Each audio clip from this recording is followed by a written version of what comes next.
Okay बेटा, आज की क्लास में हमारा जो टॉपिक है बेटा वो है assembly language and machine codes. अच्छा, इसमें हमने एक चीज समझनी है कि कंप्यूटर के अंदर जब हम कोड लिख रहे होते हैं, ठीक है, जो कि मैं हमेशा एक स्टूडेंट्स को पढ़ाते हुए एग्जांपल्स देता हूँ। और उसमें ये कि अगर जैसे नॉर्मली मैं इसको जस्ट एक एग्जांपल के तौर पे रिलेट करवाने के लिए बता रहा हूँ कि जब हम हाई लेवल लैंग्वेज में, जैसे आपने ओ लेवल्स में थोड़ा बहुत आइडिया किया होगा, या अगर नहीं भी किया चले कोई मसला नहीं है। अगर आप नॉर्मली कोई दो नंबर्स ऐड करें तो आप उसके पीछे जो कमांड चल रही होती है वो किस तरह चल रही होती है, आप कहते हैं कि एक्स प्लस वाई, ठीक है, और आप ये कह देते हैं कि ये बराबर है जेड के, ठीक है, जी के ये वैल्यू बराबर है। अब हमारे पास यहाँ पर भाई जो एक्स और वाई है, ठीक है, अब ये एक्स और वाई की जो वैल्यूज है बेटे, तो इन एक्स और वाई की जो वैल्यूज हैं आप इनको क्या बोलते हो, इनको हम नॉर्मली जो अभी तक हम पढ़ते हुए आ रहे हैं उनको हम बोल रहे होते हैं वेरिएबल, ठीक है जी। और ये हमारे पास क्या कहलाते हैं, ये हमारे पास ऑपरेटर्स कहलाते हैं, ऐसे ही है सर, ठीक है बेटा। तो ऑपरेटर और वेरिएबल ये दो अलग अलग चीजें होती हैं। ऑपरेटर हम कहते हैं कि जो हम एक्शन परफॉर्म करवा रहे हैं, ऑपरेटर हम किसको कहते हैं कि जो एक्शन हम परफॉर्म करवा रहे हैं। और वेरिएबल जो होते हैं ये वो होते हैं जिसके ऊपर एक्शन परफॉर्म हो रहा है, ठीक है। तो अब अगर इसी तरीके से अगर मैं असेंबली लैंग्वेज के अंदर बात करूं, तो असेंबली लैंग्वेज में इन वेरिएबल्स को हम नाम दे देते हैं बेटा ऑपरेंड का, ठीक है। मैं यहाँ लिख भी देता हूँ ताकि आपको पता रहे, और मैं यहाँ अलग से एक एग्जांपल भी देता हूँ। अभी फिलहाल इसे आप इसी हाई लेवल के फॉर्म में समझिए। तो इसको हम क्या नाम देते हैं बेटा, ऑपरेंड, ठीक है, ऑपरेंड कहते हैं। और ये जो बेसिकली एडिशन हम कर रहे हैं, सब्ट्रैक्शन कर रहे हैं, मल्टीप्लाई कर रहे हैं, इसको हम क्या नाम दे देते हैं बेटा, ऑप कोड का नाम। ठीक हो गई बेटा बात। तो ये दो चीजें बड़ी आपको क्लियर होनी चाहिए। अब जब हम असेंबली लैंग्वेज की कमांड लिखते हैं ना, नॉर्मली हाई लेवल में हम क्या कर रहे हैं, z is equal to x plus y, A is equal to B plus C. लेकिन जब हम यहाँ पर बात करते हैं तो यहाँ पर बेटा काम किस तरीके से चल रहा है।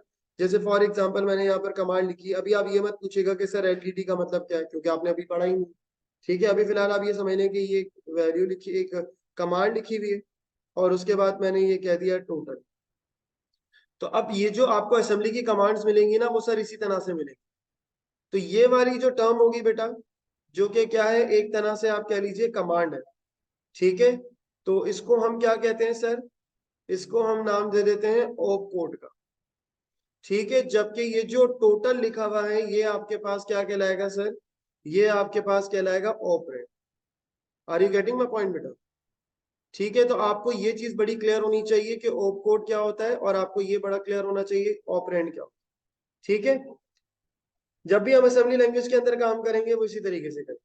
और ये आपके पास जो कोड आपको नजर आ रहा है ये बेटा आपका असेंबली कोड, ठीक है। इसको हम क्या नाम दे रहे हैं, ये जो आपको नजर आ रहा है ये पूरा का पूरा असेंबली कोड कहलाता है, ठीक हो गई बात। और साथ साथ अगर मैं इसकी मशीन लैंग्वेज कन्वर्जन करूं तो डेफिनेटली वो कोई ना कोई सर्टेन वैल्यू होगी, जैसे मैं कह देता हूँ 0140, ठीक है। तो ये एलडीडी वापसी दोबारा कन्वर्ट किसके अंदर होगा, बाइनरी के अंदर ही होगा। और ये इसी तरीके से टोटल, ये हमारे पास टोटल है, ठीक है। अभी आपने ये याद नहीं करना कि टोटल 40 के बराबर है, ये तो बहुत ज्यादा बाइनरी में हो जाएगा। तो बाइनरी आपको नहीं अंडरस्टैंड करना कि बाइनरी में या टेनरी के अंदर कैसी चीजें आ रही हैं, या मशीन कोड। बेसिकली ये जो टर्म मैंने नीचे लिखी है बेटा, इसे हम मशीन कोड हेक्साडेसिमल कहते हैं, कि ये मशीन कोड हमने किसके अंदर लिख दिया है, हेक्साडेसिमल के अंदर। सो यू कैन सी कि ये क्या है, मशीन कोड हेक्साडेसिमल, ठीक हो गई बात। अच्छा, अब फर्दर बात को बेटा लेके चले आगे। ये बेसिकली मशीन कोड है ना, 01 या 40, ये मशीन कोड है, क्योंकि फाइनल में कन्वर्जन जो होती है वो जाती है कहाँ पे, वो जाती है मशीन कोड, ठीक है, 01 की फॉर्म में ही जाती है ना, ठीक है। और ये जो ऊपर वाली जो टर्म मैंने लिखी है ना, ये वाली टर्म, ये वाली क्या है, असेंबली। बताने का मकसद क्या है कि हम जो काम करते हैं वो सर इसमें करते हैं, सही है। यहाँ ह्यूमन होता है, ह्यूमन ये कमांड देता है, कंप्यूटर या हाई लेवल लैंग्वेज उसे कन्वर्ट करती है किसके अंदर, असेंबली के अंदर, और फिर असेंबली से फिर वो कहा जाता है सर मशीन कोड। क्लियर हो गई सर मेरी बात। जी जी पूछे बेटा, आप क्या कह रहे हैं, सॉरी। क्या ऑपरेंड? जी जी, इसको कहते हैं कि आप क्या करवाना चाह रहे हो। जैसे एक्स और वाई है, वेरिएबल्स है ना, ठीक है, कि मैं कह रहा हूँ एक्स प्लस वाई करना, यानी एक्स को वाई के साथ ऐड करना, तो एक्स और वाई ये क्या है? ऑपरेंड, ठीक है, जिसपे काम हो रहा है, और जिस जो काम करना है वो क्या कहलाता है सर? ऑपरेंड। तो ये मैंने बहुत आसान करके आपको समझा दिया, ये इस तरह से तो आपको लिखा हुआ नहीं मिलेगा, लेकिन मैंने आसान करके आपको बता दिया कि आपको क्लियर हो जाए जी। इसका कन्वर्जन होता है फिर मशीन को, ठीक है सर।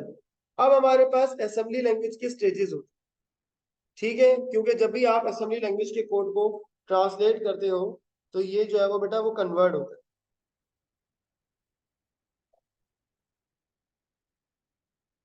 तो जो एक्स जिस जिसके थ्रू जो आपने एक्शन परफॉर्म करवाना है, जो आप एक्शन परफॉर्म करवाएंगे बेटा वो क्या कहलाएगा? कोड कहलाएगा। जो जिसके ऊपर आप परफॉर्म कराएंगे वो ऑपरेंड कहलाएगा, ठीक है। लो लेवल ही तो है असेंबली। हाई लेवल में मैंने सिर्फ आपको एक एग्जांपल दिए बताने की, असल तो मकसद लो लेवल ही बताना है।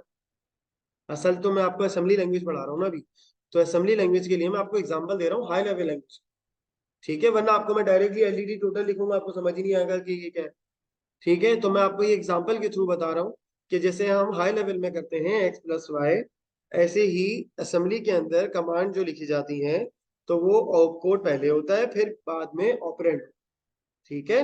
जबकि नॉर्मली हम लोग एक्स प्लस वाई सिंपल लिखते हैं, कंप्यूटर ऐसा नहीं कर रहा, कंप्यूटर इसको कन्वर्ट कर रहा होता है डिफरेंट फॉर्म्स के।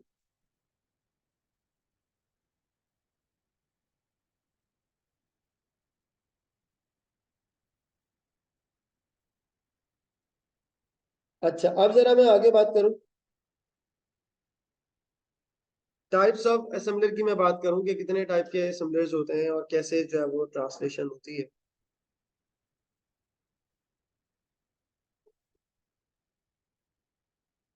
तो अब आप इसमें हेडिंग डालेंगे बेटा टाइप्स ऑफ असेंबलर की।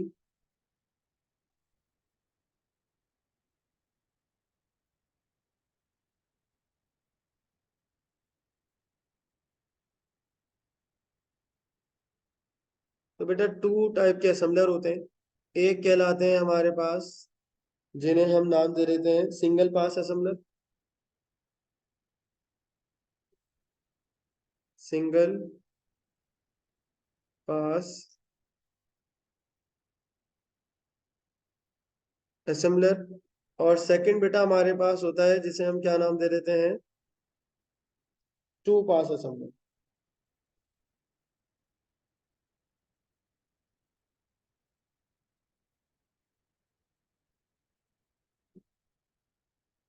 ठीक है बेटा, अब इन लोगों की आपको डेफिनेशन भी पता होनी चाहिए, समटाइम वो आपसे पूछ लेता है, ठीक है। टू पास असेंबलर क्या करता है? टू पास असेंबलर ये करता है कि जो भी मशीन कोड होता है वो कंप्यूटर की मेमोरी के अंदर लूप करता है। तो उसके बारे में आप पहले लिख लें।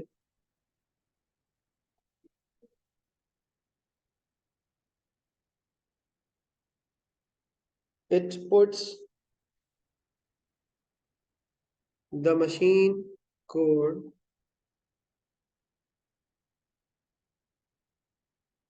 It puts the machine code instruction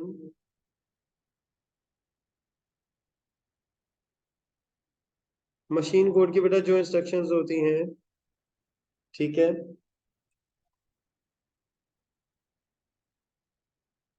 straight to the straight into the computer's memory, straight into the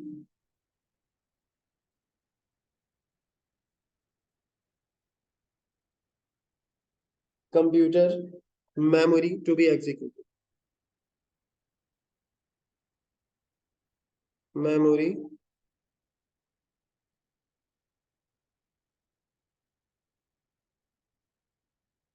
to be executed।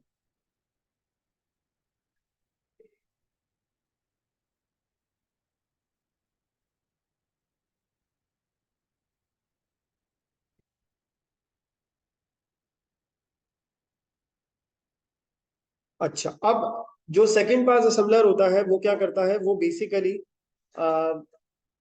Object code से रिलेटेड काम कर रहा है। ठीक है, बाकी मैं इसके फंक्शंस भी डिटेल में नीचे लिखवाता हूँ ताकि आपको वन बाय वन मैं एक्सप्लेन कर सकूं। तो पहले तो इसके बारे में आप ये लिख लें,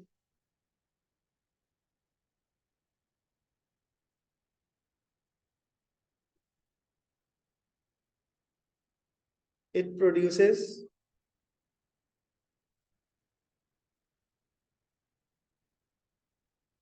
an object program, an object program, ये क्या करता है बेटा, ऑब्जेक्ट प्रोग्राम क्रिएट करता है in machine code, in machine code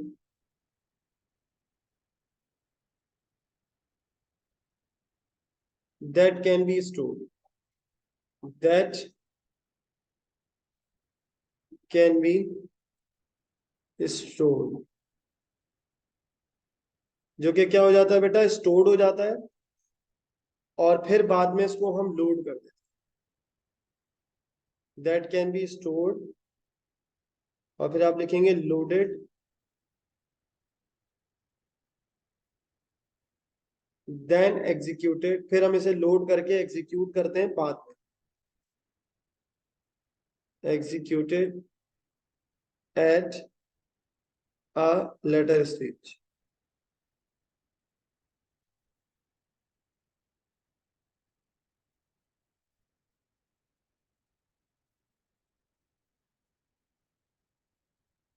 ठीक है बेटा, अब ये दो दफा जो है ना वो स्कैन कर रहा हो, यानी असेंबली, अब ये देखें ये थोड़ी इंटरनल चीजें हैं तो इसमें हो सकता है आपको विजुअलाइज तो आप नहीं कर सकेंगे, लेकिन ये किसकी आपकी अंडरस्टैंडिंग होनी चाहिए कि क्योंकि नॉलेज बेस्ड टॉपिक है, जैसे आपने पढ़ा होगा इंटरप्रेटर, कंपाइलर, असेंबलर। तो कंपाइलर के साथ एक बात लिखी जाती है कि कंपाइलर जो होता है वो ऑब्जेक्ट क्रिएट करता है, और कंपाइलर के साथ जब हम काम कर रहे होते हैं तो कंपाइलर का जो कोड होता है वो सेव हो जाता है और उसके बाद बाद में आप उसे किसी को भी भेज भी सकते हो। तो वो ऑब्जेक्ट कोड का जो कॉन्सेप्ट होता है वो जस्ट वहीं से ही आप अंडरस्टैंड कर सकते हो कि बाद में इस्तेमाल करने के लिए कोड कन्वर्जन हो जाती है। जो आपने कोड लिखा है, जो असेंबली का कोड है, वो क्या होता है, एक ऑब्जेक्ट फॉर्म में कन्वर्ट हो जाता है और वो ऑब्जेक्ट फिर बाद में लोड करके एग्जीक्यूट किया जा सकता है। ठीक हो गई बात। अच्छा, अब इसमें फर्दर बेटा बात को आगे लेके जाए तो बेसिकली ये और मजीद अगर मैं थोड़ा सा और चीजों को डिस्कस करूं, वन पार्ट्स और टू पार्ट्स किस तरीके से काम करते हैं, तो इसके बारे में भी मैं आपको जरा थोड़ा सा और डिटेल बताता हूँ।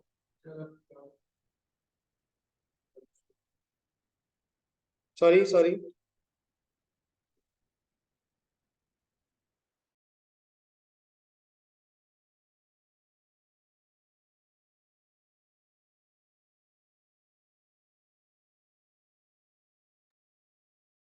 अब जरा देखिएगा बेटा, अब हमारे पास जो कॉन्सेप्ट है वो ये है कि वन पास और सेकंड पास का थोड़ा सा कॉन्सेप्ट कि ये किस तरह से जो है ना वो कोड को ट्रांसलेट कर रहे होते हैं, वर्किंग के ऊपर बात कर लेते हैं। पहले तो मैंने थोड़ी सी इसकी डेफिनेशन के बारे में बात कर ली, ठीक है, वन पास की वर्किंग भी अक्सर वो दे देता है तो वो डिस्कस करना भी जरूरी है।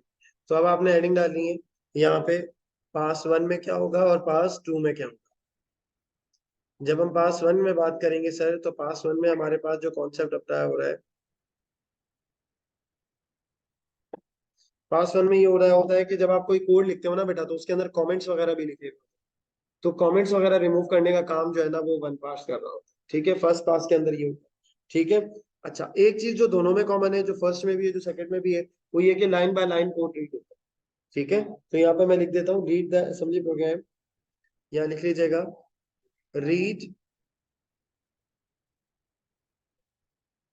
The assembly language,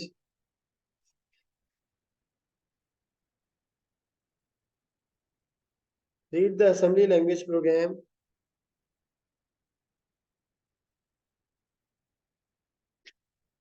one line at a,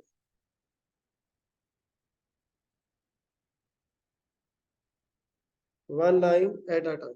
एक पॉइंट तो ये आ गया। ठीक है सर, दूसरा पॉइंट आपने अपने पास ये मेंशन करना है, ठीक है, जो अननेसेसरी चीजें होती हैं वो उसको क्या कर देता है, रिमूव कर देता है। ठीक है, सो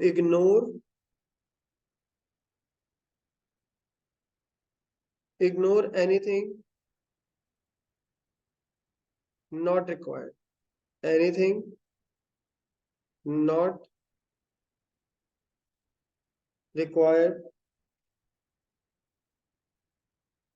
और इसके अंदर आप क्या लिख दो ब्रैकेट के अंदर करके, कमेंट्स। ठीक है, मोस्टली कमेंट्स होते हैं कंप्यूटर के अंदर। जब आप कोड लिखते हो तो प्रोग्रामर कमेंट्स करता है ताकि वो याद रख सके उसने कोड कहाँ, किस लाइन का क्या मतलब है। तो कोड अभी फिलहाल आपके लेवल के ऊपर आप कमेंट्स का ही मतलब समझते हैं, तो आप इसको इसी तरह से अंडरस्टैंड करें कि कोडिंग के अंदर हम लोग क्या कर रहे होते हैं बेटा, कुछ जगहों पे अपनी मर्जी से कुछ लाइन लिख देते हैं ताकि हमें पता हो कि भाई इस लाइन का ये मतलब है, इस कोड का ये मतलब। तो आप उसे कोई सिंबल होता है, स्पेशल सिंबल होता है, वो यूज करते हुए लिखते हैं। तो कंपाइलर को पता होता है कि भाई इसका मतलब जो है क्या है, कमेंट है, और वो उसको क्या कर देता है, इग्नोर कर देता है। ठीक हो गई बात सर। फिर इसके बाद क्या कर रहा होता है, एलोकेट कर रहा होता है memory. So you will write allocate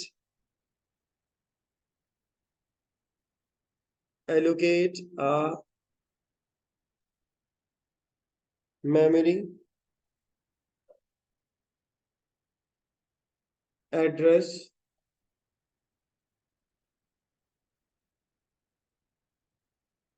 for the line of code, for the line of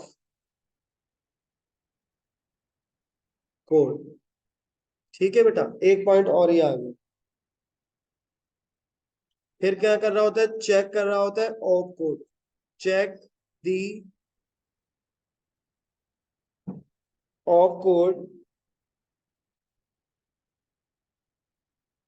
is in the instruction set. Instruction set क्या होता है कि मुख्तलिफ टाइप की असेंबली लैंग्वेज की बेटा इंस्ट्रक्शंस होती है, जो कि मैं अभी आगे आपको बताऊंगा, जैसे कि L D D, L D I, L D M, C I R, add, S T O, ये आपको अभी नहीं पता।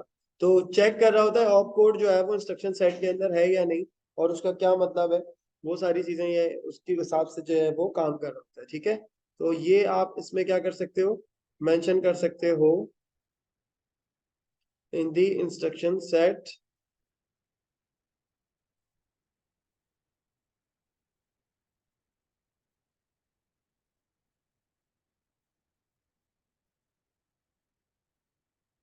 अच्छा, फिर लेबल असाइन कर रहा होता है। लेबलिंग एक चीज होती है, वो मैं आपको आगे बताऊंगा कि जब भी आप कोई कमांड लिख रहे होते हैं तो उसके साथ आपके पास ओ कोड, ऑपरेंड और लेबल भी एक चीज होती है जो कि हम कमांड के साथ लिखते हैं। ठीक है, तो वो मैं आपको आगे बताता हूँ। फिर इसके अलावा हमारे पास एक और काम होता है बेटा, जिसके साथ आप लिख सकते हो, add any new labels to the symbol table. Symbol table का एक सवाल करवाऊंगा बेटा। To the symbol table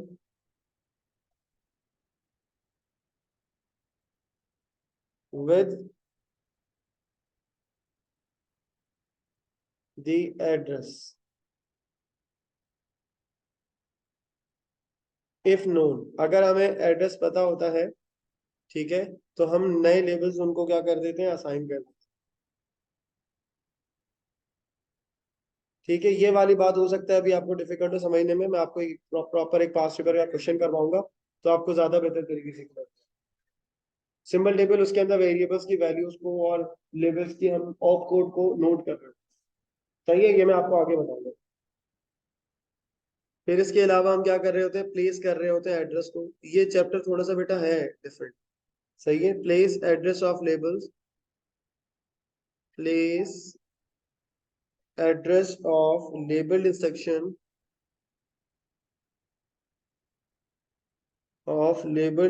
in the symbol table।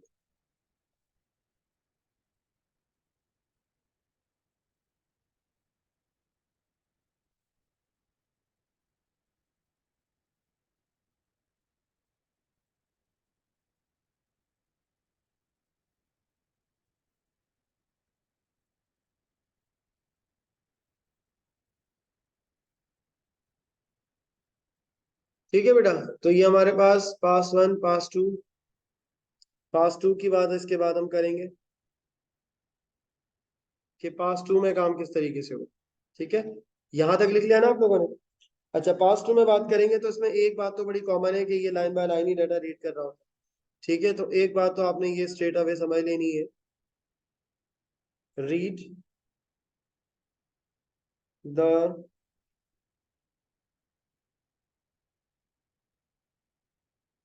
assembly language program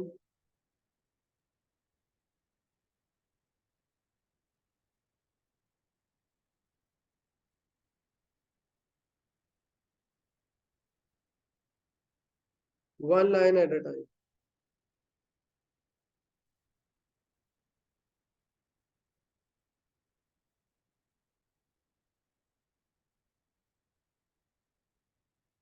ठीक है, फिर ये ऑब्जेक्ट कोड क्रिएट कर रहा होता है जो मैंने आपको ऊपर बताया था। इसके फंक्शंस में ही आप लिख सकते हैं, ये generate object code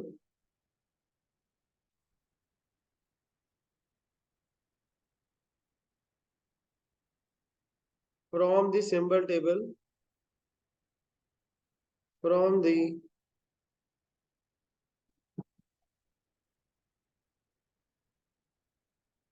symbol table generated in pass1।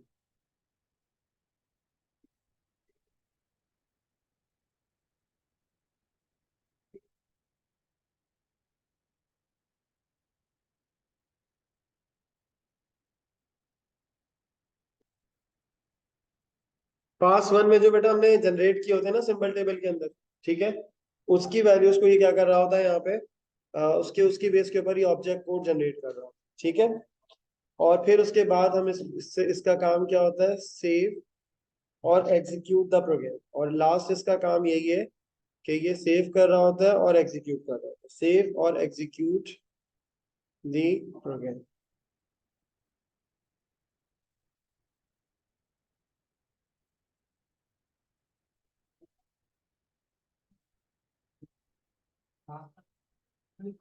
हाँ, ये दोनों में सेम ही चीज रखी है, पास1 पास2 दोनों में ये line by line read.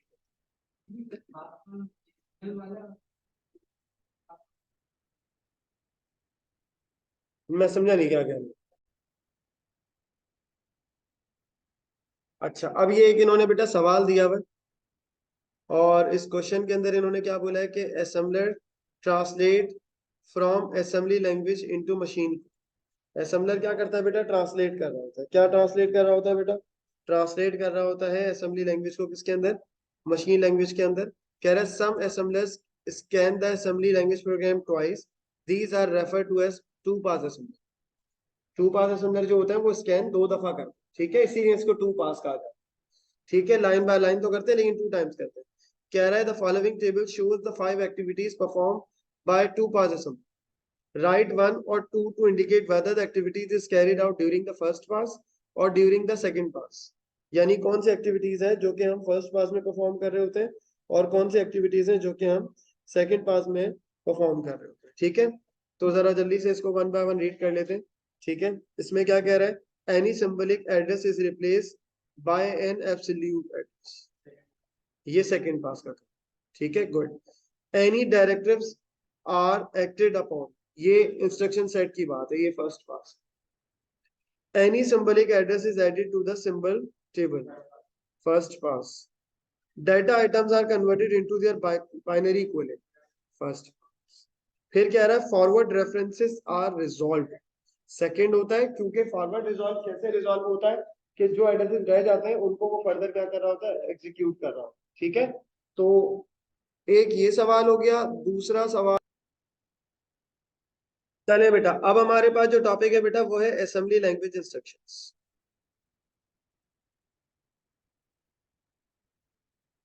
Assembly language instructions. अब असेंबली लैंग्वेज इंस्ट्रक्शंस बेटा क्या होती हैं, किस तरह होती हैं, ये मुझे आपको जरा समझाना है।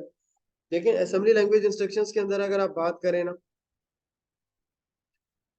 हमारे पास मुख्तलिफ टाइप की जो है वो इंस्ट्रक्शंस है। ठीक है, जो कि हम क्या कर रहे होते हैं, असेंबली के थ्रू प्रोसेस करेंगे, आगे जाके रीड भी करेंगे इसके बारे में।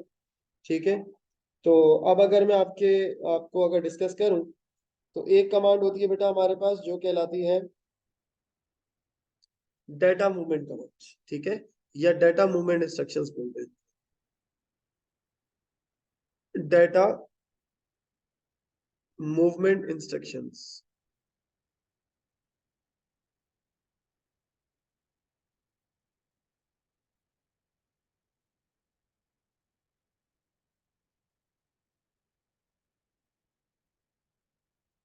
देखिए बेटा डाटा मूवमेंट इंस्ट्रक्शन का मतलब ज्यादातर यही होगा, मतलब यही मीनिंग होगा इसका कि आप डाटा को एक लोकेशन से दूसरी लोकेशन पे मूव करा, एक लोकेशन से डाटा को दूसरी लोकेशन पे मूव करा। सही है, आसान अल्फाज में आपको मैं यही समझा सकता हूँ, ठीक है।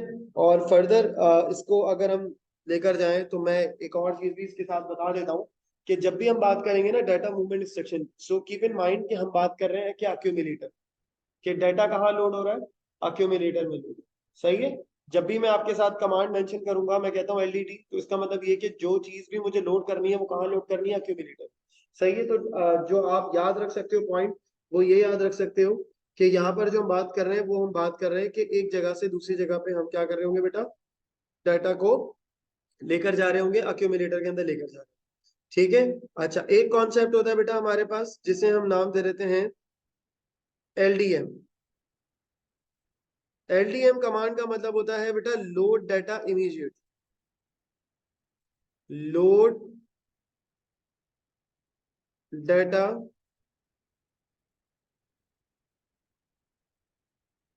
इमीडिएटली,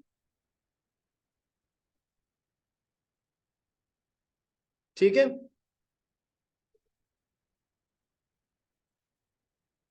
तो डाटा को हम जो है वो इमीडिएटली क्या कर देते हैं बेटा, लोड कर देते हैं। सही है, एलडीएम का मतलब ये, सही है। और इसका मतलब एक और चीज आपसे समझनी है जो कि मैं आपको क्लियर करता हुआ चलूं इसके अंदर, जहां पे सबसे ज्यादा स्टूडेंट को कंफ्यूजन होती है। भाई देखें, एक तरफ हमारे पास क्या मौजूद है, एक तरफ हमारे पास ये रैम मौजूद, मैं इसको इस तरह से बना लेता हूँ, ठीक है। ये एक तरफ मैंने आपके पास क्या बना ली है, रैम बना ली है, ताकि आपको समझना आसान हो जाए। ये हमारे पास अब दो हिस्सों में हमने क्या कर दिया, अपने रैम को डिवाइड कर दिया। वी नो दैट कि जब भी ये बेटा हम रैम की बात करते हैं तो डाटा जो है वो, डाटा भी सेव होता है और साथ साथ एड्रेस भी सेव। ये वाली जो चीज होती है ये बेटा क्या कहलाती है, डाटा कहलाती है। और ये वाली जो जगह होती है उसे हम क्या नाम दे देते हैं, एड्रेस का नाम दे देते हैं, ठीक है। पहला वाला एड्रेस, ठीक है। अब मैं इसके अंदर जैसे मिसाल के तौर पे बेटा वैल्यू सेव कर देता हूँ, लेट मी टेल यू, मैं कहता हूँ उसको भाई ये है 11, ये हमारे पास 12, ये हमारे पास 13, ये है हमारे पास 14, 15, 16, ठीक है जी। अच्छा, फिर बेटा लेट सपोज मैं कह देता हूँ उसमें डाटा सेव है 66, इसके अंदर हमने सेव किया हुआ है 77, इसके अंदर हम कह देते हैं 89, ठीक है जी। और यहाँ पे हम सेव कर देते हैं लेट सपोज 15, ठीक है। और यहाँ पे मैं सेव कर देता हूँ 75, और यहाँ पे मैं कह देता हूँ 63। अब देखें, एक तरफ ये हो गया और दूसरी तरफ हमारे पास बेटा क्या बना हुआ है, दूसरी तरफ हमारे पास मौजूद है जिसे हम नाम दे देते हैं अक्यूमुलेट, ए डबल सी करके मैं इसको शॉर्ट में लिख रहा हूँ। ये कहलाता है क्या बेटा, ये कहलाता है अक्यूमुलेटर, ठीक है, बस इसे शॉर्ट में लिख लें, अक्यूमुलेटर कहलाता है, ठीक है। अब अगर मैं कहता हूं बेटा कोई कमांड लिखी हुई है एलडीएम और वो लिखी हुई है 14, इसका क्या मतलब, इसका मतलब ये है कि आपके पास जो भी कमांड होगी ना बेटा, जब हम बात कर रहे हैं किसकी, जब हम बात कर रहे हैं एलडीएम की, तो एलडीएम के साथ जो कुछ भी लिखा हुआ है, क्योंकि ये इमीडिएट को रिप्रेजेंट कर रहा है, इमीडिएट का मतलब होता है कि जो कुछ भी लिखा है वो डायरेक्ट लोड कर दो अक्यूमुलेटर के। मेरी बात समझ आ रही है मैंने क्या, एलडीएम का मतलब है ये है इमीडिएट एड्रेस, तो जो कुछ भी लिखा हुआ है बेटा वो डायरेक्टली आप कहाँ लोड कर देंगे, यहाँ पे लोड कर, सही है। अब सेकंड टाइप ऑफ कैटेगरी है, सेकंड टाइप ऑफ कमांड बेटा कौन सी है? वो कहलाती है बेटा हमारे पास LDD। इसको बेटा हम लोग नाम दे देते हैं लोड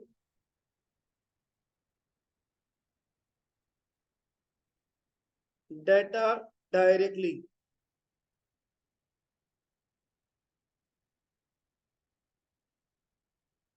इसके साथ अगर हमने कोई कमांड लिखी हुई है, जैसे मिसाल के तौर पे मैंने कहा LDD13, तो इसका मतलब ये है कि LDD13 क्या है? एड्रेस है। हम यहाँ से उठ के कहा जाएंगे? एड्रेस पे जाएंगे, इसके अगेंस्ट जो डाटा है वो क्या कर देंगे? लोड कर देंगे। तो यहाँ पे क्या लोड होगा? 77 लोड होगा। मेरी बात समझ आ रही है? लोड डाटा डायरेक्टली का मतलब ये है कि आपके पास कमांड के साथ जो चीज लिखी हुई है वो एड्रेस है उस डाटा का जो हमें लोड करना है। सही है सर? क्लियर हो गई बात यहां तक? फिर हमारे पास बेटा फिर एक और कमांड होती है। चले मैं साथ साथ ये रिमूव भी करता रहूं ताकि क्लियर होता रहे पॉइंट। आप चाहे तो अपने पास ये बना लीजिएगा, ठीक है? आसान हो जाएगा आप लोगों के लिए चीजें याद रखना, बनाइए फिर बुक में पढ़ना पड़ता है आपको, फिर ज्यादा कंफ्यूजन हो रही होती है या नोट्स में से। फिर हमारे पास है बेटा LDX। मैं एक्स पहले बता देता हूँ। LDX बेटा कहलाता है हमारे पास, जिसे हम नाम दे देते हैं load data from index register. इसको शॉर्ट में बेटा हम लोग नाम दे देते हैं आई और एक्स का।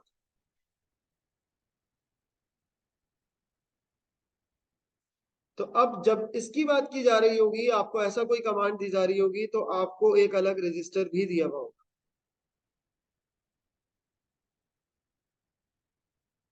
आपको इस तरह से कोई कमांड के साथ वैल्यू भी दी जा रही है। जैसे मिसाल के तौर पर इफ आई से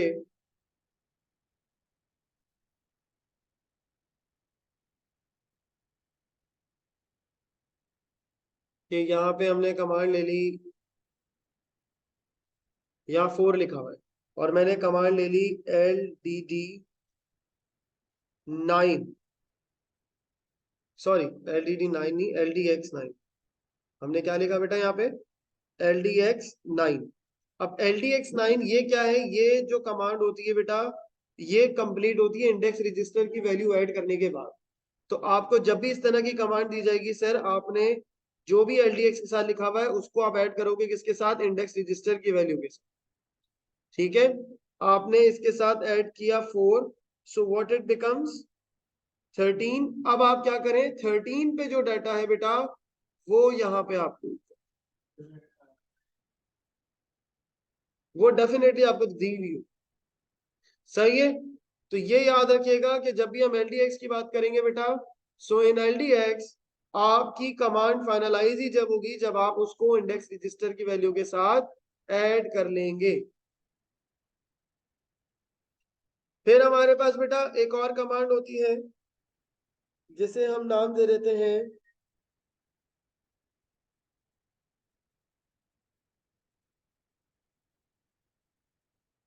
LDI।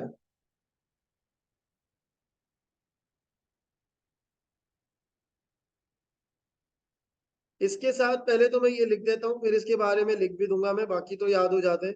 ज्यादातर स्टूडेंट को इसी में कंफ्यूजन रहती है। इसमें आप लिखेंगे load data indirectly.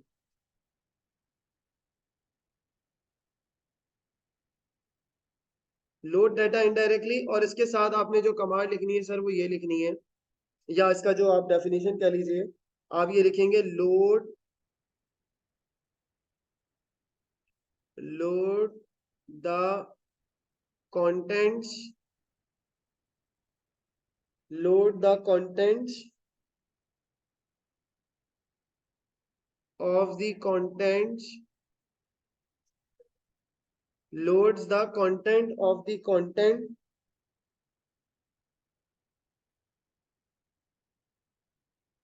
of the given address to the accumulator of the given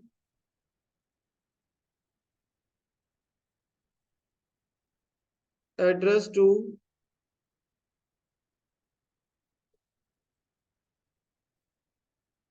accumulator।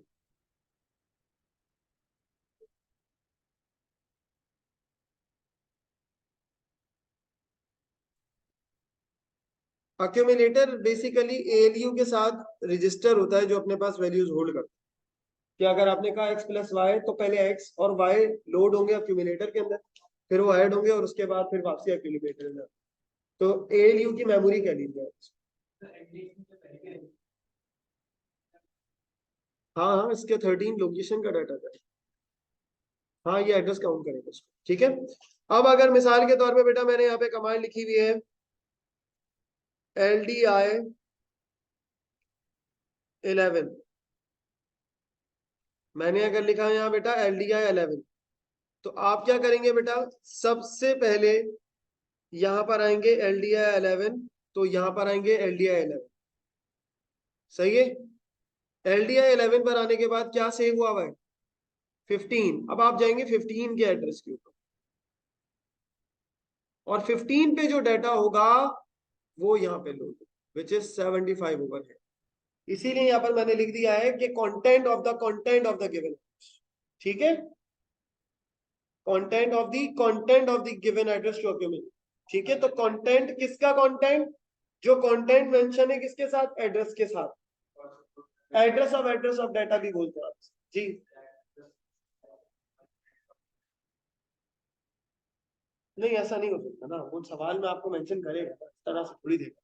अब मिसाल के तौर पे मैं आपसे ये कहता हूँ भाई कि मुझे आपसे कोई काम करवाना है, तो मैं उस पर्सन को नहीं जानता जिसको आप जानते हैं, तो ये इनडायरेक्ट वे हो गया ना। समझ आ रही है मेरी बात, कि मैं डायरेक्टली कनेक्ट नहीं हो रहा बल्कि इनडायरेक्टली कनेक्ट हो, इसको इस तरह से समझ लो। कोई इतना मुश्किल नहीं है, आसान है अगर आप इसे जरा थोड़ा टेक्निकली लेके चलेंगे। तो यहाँ पर क्या कह रहे हैं सर, लोड डाटा इनडायरेक्टली, इसका मतलब ये होगा कि content of the given address to accumulate. तो जो भी कंटेंट आपको गिवन है उसके कंटेंट पे जाना है और उसके डाटा पे जाना है और वो लोड करना है। क्या चीज, 11 में 4 ऐड किया मतलब 9 पे ऐड किया ना। हाँ, LDI का 11 पे गए, 11 पे क्या पड़ा हुआ है 15, तो 15 पे आएंगे, 15 पे जो डाटा है बेटा वो उठाएंगे ना 75, ठीक है। तो इस तरीके से क्या कर सकते हो बेटा, इस तरीके से आपने कमांड्स को क्या कर सकते हो, रीड कर सकते हो, ठीक हो गई बात। तो ये एक प्रॉपर मेथड है बेटा जिसको आपने, मतलब ये कि ये वो कमांड्स हैं जिनको आपने लाजमी तौर पे रीड करना है, पढ़ना है, ठीक है, ये आपको आनी भी चाहिए। अच्छा, अब इसके अंदर एक और कॉन्सेप्ट भी मुझे आप लोगों को करवाना है, एक लास्ट कमांड रह गई है बेटा, विच इज उसका नाम हमने रखा हुआ था STO, ठीक है जी। एक और कमांड है STO, वो भी लाजमी पढ़ लें साथ साथ, ताकि उसका भी आपको जो है वो क्लियर आइडिया हो जाए। STO कहलाती है बेटा, ये स्टोर करने वाली कमांड है।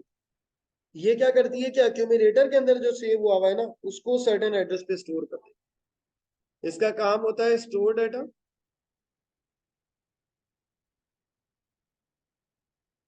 ठीक है। और इसकी डेफिनेशन में आप ये लिख सकते हैं,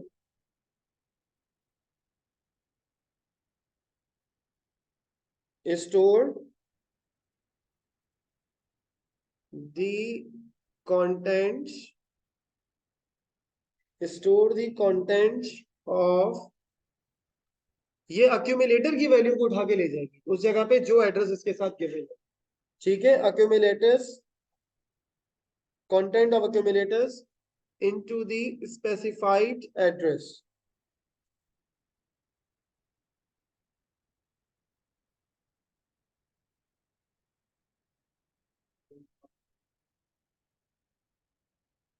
अभी आप इसको इस तरह नहीं समझे ना, अभी तो आप सिर्फ इसको इस तरह समझेंगे बस ये हमारा जो है वो कमांड्स है।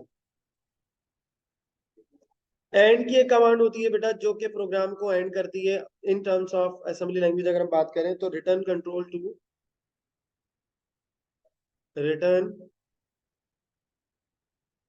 कंट्रोल टू ऑपरेटिंग सिस्टम, तो ऑपरेटिंग सिस्टम पे ये कमांड सेंड कर देती है, ठीक है बेटा। अच्छा, STO की एग्जांपल लिखवा देता हूँ, जैसे मैंने लिखा है यहाँ पे STO 45। तो होगा ये कि जो भी अक्यूमुलेटर, या चलो मैं और मजीद इसको सही कर देता हूँ, मैं लिख देता हूँ STO 15। तो अभी देखो बेटा, अक्यूमुलेटर के अंदर जो कुछ भी पड़ा हुआ होगा, जैसे 75 पड़ा हुआ है, वो उठा के क्या करेगा, इस जगह पे लाके सेव कर, ठीक है, 15 के एड्रेस पे जाके सेव कर दो। ठीक है, मेरी बात समझ आ रही है मैंने क्या बोला? ठीक है, मैंने कहा STO 15, तो अक्यूमुलेटर के अंदर जो कुछ भी होगा वो उठा के 15 लोकेशन पे जाके सेव कर दो। हाँ रैम से। ठीक हो गई मेरी बात? यहां तक पॉइंट क्लियर है बेटा सबको? सही है, तो ये सारी की सारी कमांड्स थी जो कि इंपॉर्टेंट मुझे आप लोगों को करवानी थी। फर्दर फिर हम इसको नेक्स्ट क्लास में कंटिन्यू करेंगे।